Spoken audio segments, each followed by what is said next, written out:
হঠাৎ করে আপনারা এখানে বিয়া তো কালকে আইসকেই এসে পড়ছেন। আসবো না তো কি করবো? হ্যাঁ এই মিয়া, আপনার নাকি গুপ্তধন চুরি হয়ে গেছে গা?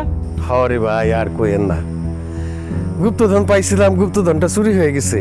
তাই এটা আগে কইবেন নাম গো, জানাইবেন না? জানানোর কি আছে, আপনারা তো বিয়া করাইতে আসবেন, গুপ্তধনের সাথে বিয়ার কি সম্পর্ক? সম্পর্ক আছে। আপনি গুপ্তধন পাইছেন এটা জানিয়ে কিন্তু আমরা যৌতুক টৌতুক ছাড়া বিয়েতে রাজি হয়েছিলাম। এখন যেহেতু আপনার গুপ্তধন নাই, তাহলে বিয়েও নাই। এটা কি বলতেছেন বিয়াই সাহেব?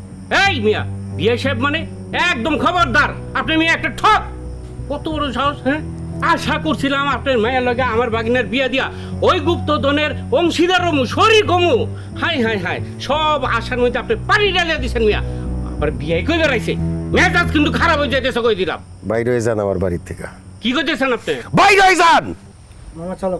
আজিজ সাহেব, এই সব যৌতুকখোর লোকজন আমার বাড়িতে আমি 1 সেকেন্ড দাঁড়াইতে দিব না। বাইরে এই আপনার বাড়ি কি থাকবে? এই বাইরে বেটা।